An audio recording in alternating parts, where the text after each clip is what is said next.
Alright, hey guys, this is the first impressions of the 8514 Sigma. I got it from borrowlenses.com, and I always wanted to play with this lens for a couple years, and finally got a good sale from Borrow Lenses, and I took advantage of it. And you know it's an okay lens. It's not obviously perfect. It takes a lot of practice and getting used to shooting at 1.4, because that's the reason why I want to rent or buy and use the lens to shoot at 1.4 at the 85 focal length. And I got the idea, what's the difference of 85 and 50? I already have the 50. It's not too appealing to shoot at 50 portraiture or any people at all, in my opinion. For most cases, obviously, it's very subjective. So you could get away with it in certain aspects of portraiture, especially in fashion. Um, but I really want to expand into more appealing focal lengths with like the 85-1.4, where certain photographers mastered that look of using 85-1.4 and making it look extremely beautiful portrait shots. Such as, a good example is Danny Diamond. He is a fantastic photographer. He always uses the 85-1.4 as his primary portraiture lens.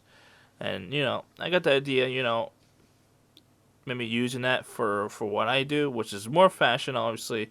Um, and just play with it, see how it is. And maybe getting some, Danny Diamond style in, shots. Uh, but, we'll see. You'll see in a couple minutes on what I shot and stuff like that. Here's some finals you'll see, and you'll see the hit ratio. I'll be talking about the hit ratio. What you'll see my hit ratio on the focus. Obviously, I'll be reminding you guys where it's not the lens. It could be the lens. Either it's faulty or it's just not good, or it could also be myself or the subject, and it's just missing focus. It's just how it is, and lighting scenarios. All right, here you go, guys.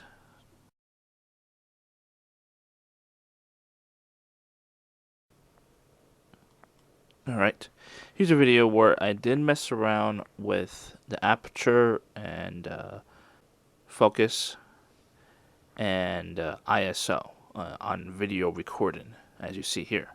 For you can see the differences of how it looks and stuff like that. And, just basic control test right here. All right.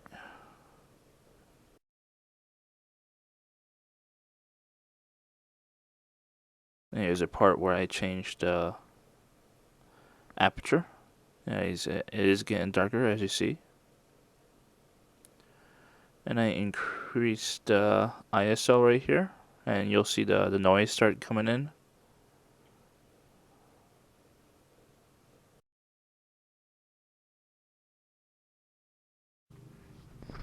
All right. Now, there's one thing I did notice I did not like while I was shooting, and as you'll see here on on the lens itself right here, you'll see it's that's the AF and MF, and basically the issue was while I was shooting, I just noticed where the focus was just not focusing at all, by not hearing the focus ring moving, and then I could look at it and it's the AF button switched to the MF button. That's just really strange. And it happened a lot of times actually, at least about a good every so often, like maybe 10 minutes or so of shooting. Depends how many shots I'm taking. It just, for some reason, it's just the way I hold it. Um, it just switches on its own, without me noticing it. It wasn't loose at all. It was pretty sturdy. It's just it's probably a technique. I'm just not used to. Probably I'm not used to where the button is compared to the Canon lenses and Tamron lenses I use. So, just keep a note when you do use this Sigma, at least. Just just remember you might need to change your technique on where you hold the lens, and just be careful because might end up having a lot of shots out of focus. After I did notice it, obviously I was a little more careful when I was holding it, so it happened a lot less. Hey guys, this is Chris Adval. Just recently rented a 85 Sigma 1.4, and it's my first impression. I can't really review it. It's more of a first impression. I'll probably rent it maybe a couple more times in the next year or so. All right. These images, as you see here, I'm going to show you. I'm going to show you these images where in one setting I'm in, and I'm going to show you each frame. I didn't do anything either to these frames right here, as you see. And I'm just going to go by, one to one. And you'll see, obviously this one's, rejected because it's obviously very out of focus, or fairly, or like, enough where I would reject it and not edit it. So, alright, I'm just going to get my keyboard, and as you see right there, that is no good. So it's obviously marked as rejected on Lightroom.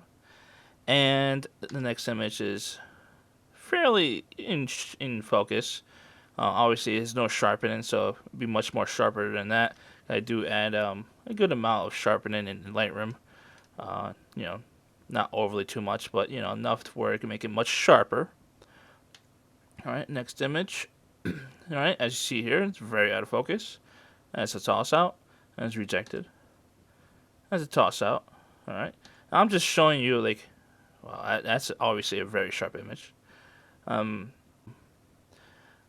just showing you on the sharpness of each frame I take using the 1.4 at 1.4, and she's posing pretty quickly, so it's not really easy, and it's my first time really just doing a whole shoot just in one using a very wide open aperture.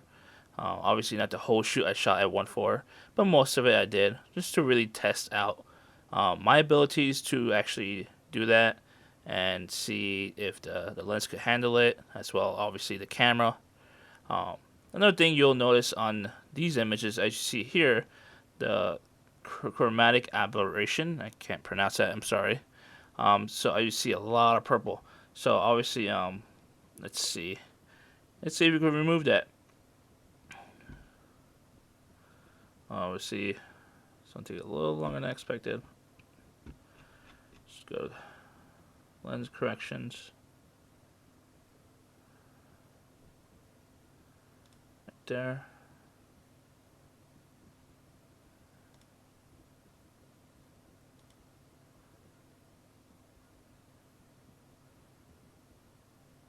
And just basically go to color and just remove the purple hue. And you see right there, it gets down very little. It's very, very subtle. You might not be able to see on a recording.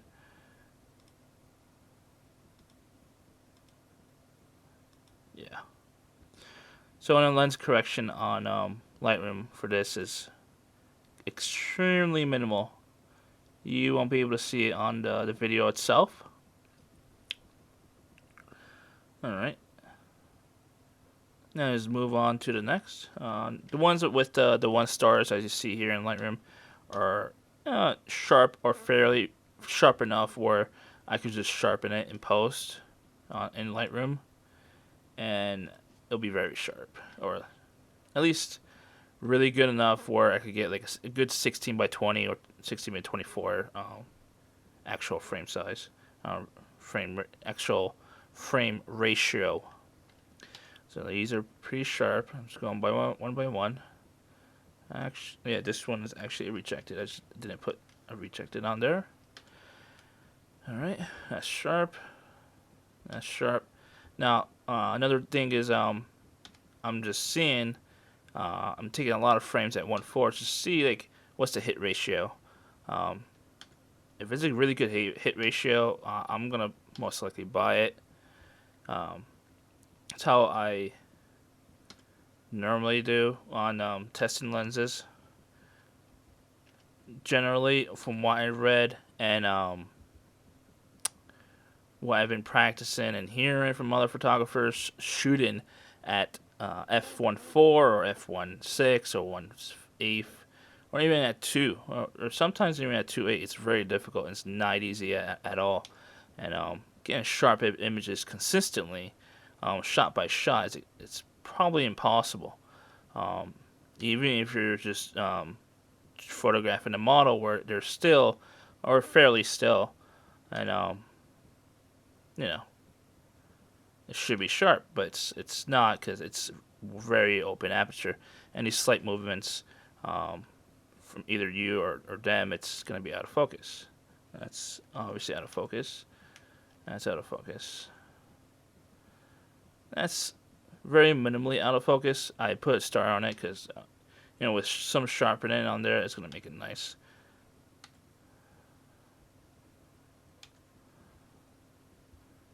Uh, that's worthless right there. I don't really need that one, actually. It's a ton of chromatic aberration. Chromatic aberration. I cannot pronounce that word. I'm sorry.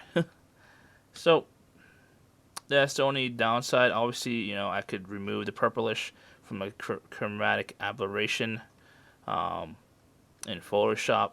I could do it in Lightroom too, but it's easier for me to use a lot of layers in using layers in Photoshop than Lightroom. That's just it's for me. That's just me. I prefer certain aspects of editing in Photoshop than Lightroom. So that's one part of the shoot where I did look at and I wanted to show you that. As you see right here, it's not zoomed in. It's just regular resolution, and you can see they all look fairly sharp without any issues. Honestly, this one's a little more obvious where it's out of focus. This is the most out of focus I got actually from the set in this area, and you could probably tell it's very out of focus from this zoom level. Now, I just noticed that I did shoot it at 1/500th.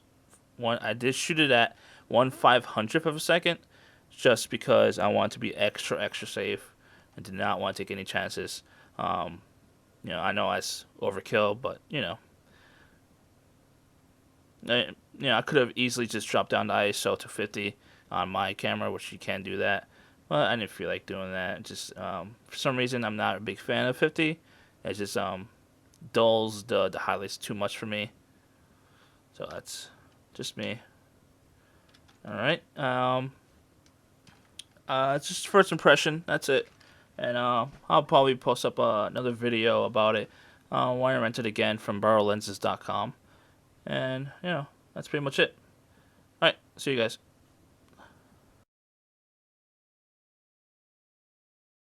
Hey guys, this is part of the first impressions on more artificial lighting like strobes and speedlights and stuff using the 85-14 Sigma. Now, just from the first impressions, after going through a bunch of photos, as you see here, um, obviously that's not good enough focus right there. It's decently focused. It is shot not at 1.4 just because it was a little too bright. I'm already at ISO 50, which is not an ISO I'm a big fan of, just because the highlights are not really the same as if it wasn't in 100. Obviously, it is brighter in 100. It just feels different. I'll discuss that in a different video, obviously. But anyways, as you see here, it's not bright enough. As you see here, it is not in focus enough. And let's check out the other ones. And you'll see like most of these are rejected. That one's luckily very sharp. Um, I'll note that none of these are edited at all. Just straight out of camera. Now that I'm disappointed where like I expected a lot more in sharp focus shots than the natural lighting. Do note that I did have the room light on to focus much easier and faster and more accurately. Um, Also, modeling light as well. Um, I also had an ND filter to make it as dark as possible for I could be in a wider aperture, like a 1.8. I could not go at 1.4 or 1.6 because that would be way too bright, and I can't make it any darker because the ISO is already at ISO 50. So as you see here, I the hit ratio on focus is extremely bad. Um, you can see where it's like 12, maybe even 20 frames straight out of focus. Some is more or less focus. I see the ones I rejected are just not acceptable. Um, it's not acceptable to my standards. Um, some of them I did put a star on where it's good enough. It doesn't look like it's great, but with some sharpening, it will look much better.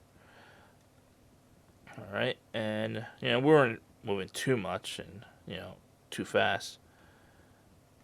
It's pretty much the same methods we were doing outside. It's just more indoors and using a strobe. So yeah, see here on all these images in this set of the shoot, it's just that's a very very sharp shot right there, as you see. All right, and keep going. I'm gonna show you those set so you get like a feel of sharpness and not sharp. Can't see that. Just move that down. Now I wish these were sharp, but I did, just in case, I did do a different lens with the same exact lighting. I did do a different test with different. I did do a different test with a different lens, just to see, because I couldn't obviously tell if it was completely out of focus. I couldn't really tell if it was completely out of focus on the back of the camera. So I did use a 2470 just in case. Um, and you'll see, I always say to adjust the light a little bit right there, as you see. And, you know, these are the 2470. At first, it's not that great, but then, look at that. And that's a 2.8 with the ND filter. Now, some will say, it's obviously out of focus. I didn't even look through most of these, but I looked through some of these. And the hit ratio on the 2.8 aperture, um, it's much better, obviously. Now, I'm not saying like the Sigma lens sucks or anything like that. It's just, shooting at 1.4 in general is extremely difficult. And surprisingly, I expected a little bit more sharpness when using strobe lights. But it was actually the opposite. It was actually worse than the natural lighting for some reason. Yeah, that's a sharp image right there. And obviously it's an L lens, so it's gonna be much sharper. That's a corrupted file. This is all 2470 right here. L lens, the first version.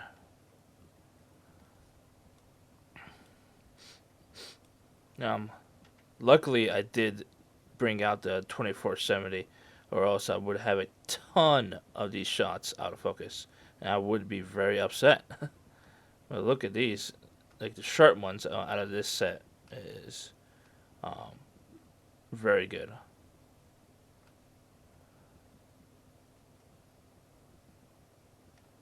Obviously, I wish I could get every shot in focus, but it's not really that possible. It's a little more difficult using an ND filter, especially for model photography, because it makes the scene darker and harder to focus and stuff like that. Especially on ND filter I had on was like the strongest, um, which is obviously I was using a Tiffin. Yeah, I know, which is a budget ND filter. People will say, if you're using a budget ND filter on a L lens, it's gonna downgrade the sharpness and overall performance. I can tell you it's not true at all. At first, obviously that may be true, back in the day, but not anymore. I promise you, with the right lighting conditions and stuff like that, um, and the right amount of light in the shot, it's gonna be awesome shots. I normally use ND filter for experimented in the field. Actually, I don't normally use it in the studio, unless it's like more product photography. For hero product shots and stuff like that.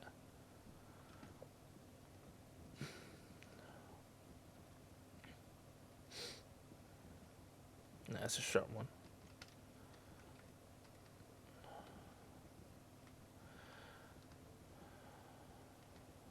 Oh no, it's a keeper right there.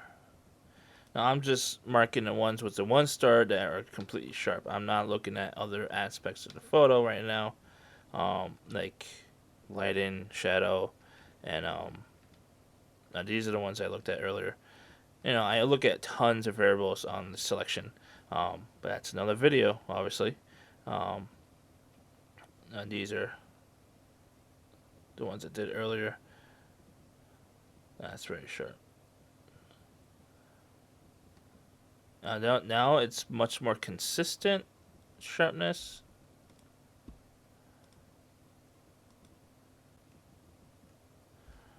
Sharp. Now, as you see here, I'm looking through all of these. Let's make this better. You'll see the views right here. Wow, look at all those rejects. Now, all these rejects are purely based on focus. And it's just completely unacceptable levels of focus. So it's just look how many frames it just goes on straight. And that's just from shooting at 1.8. And obviously, people are gonna say like shoot at higher smaller apertures to get better focus, which is true. But why buy a lens at 1.4? Not shoot at 1.4, or at least near 1.4, like 1.6 or 1.8 or even 2. I could just stick with 2.8 lenses. Obviously then people are gonna say, don't shoot at 2.8. I shoot at 2.8 all the time on my 2.8 lenses.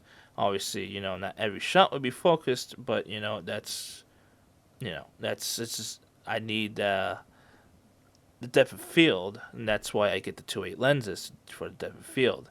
I shoot at higher apertures, like f4 on a 2.8 lens. Obviously, it's gonna be sharper, but it's not the depth of field I'm looking for. It's just how it is. But at least for most of the time, at least portraiture, I prefer um, wide open aperture shots. It's much more appealing, and that's just some fashion work. I do want to experiment more into like f 5.6 or f8 for environmental portraitures, at least in close quarters environmental portraiture, but not shooting at you know 5.6 because I have no choice. I want a 2.8 lens, then have the option to shoot at 5.6 if I wanted to. But most of the time I'm gonna be shooting at 2.8, vast majority of the time. But look at all these, it's just way too much right there.